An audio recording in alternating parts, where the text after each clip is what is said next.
Oi, você está no Mentalidade Artificial. Neste vídeo vamos falar sobre o poder da confiança divina. Espero que gostem. Peço que deixem o like e se inscrevam no canal.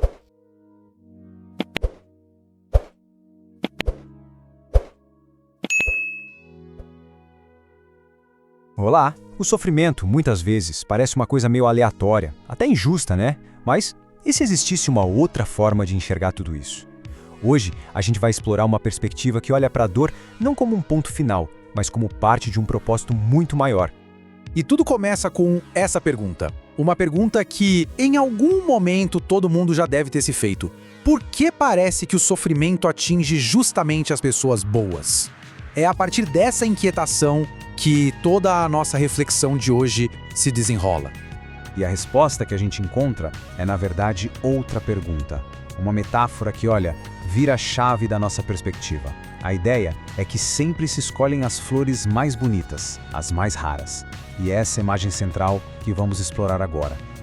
Ok, vamos aprofundar um pouco mais essa ideia. A analogia é exatamente essa. As pessoas boas são como flores raras. E o ato de serem colhidas ou feridas nesse contexto não seria algo aleatório, mas uma escolha deliberada com um propósito por trás. Esse aqui é o ponto central de tudo. A ideia de que a nossa percepção de justiça pode ser, de uma perspectiva divina, parte de um plano maior. A dor, nesse contexto, nunca seria desperdiçada. Ela é, na verdade, redirecionada para um objetivo que talvez a gente não consiga ver agora. E a metáfora vai ainda mais longe, sabe? A dor de ser arrancado de uma situação é vista como uma preparação para ser replantado em um lugar ainda melhor. O processo é doloroso? Sim, claro, mas é apresentado como algo necessário para florescer em um novo ambiente. Isso tudo nos leva a uma distinção que é fundamental. A fonte separa a ideia de acreditar da ideia de confiar. Uma coisa é reconhecer o poder divino, mas o que vamos ver é que a confiança é algo bem mais profundo.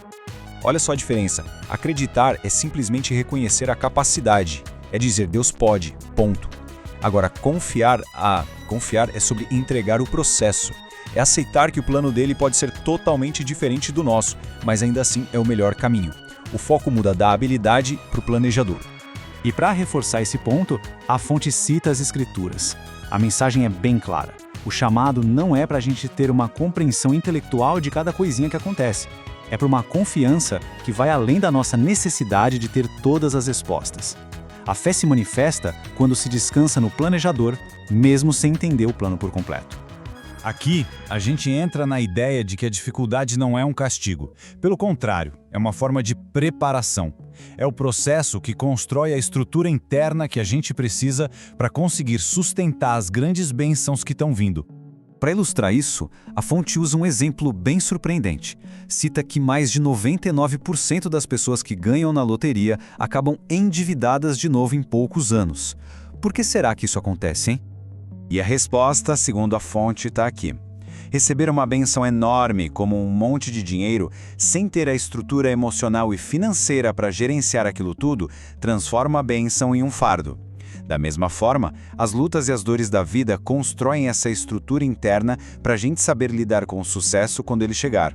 Resumindo, a ideia é que cada fase da dificuldade tem um propósito construtivo. O processo em si nos amadurece.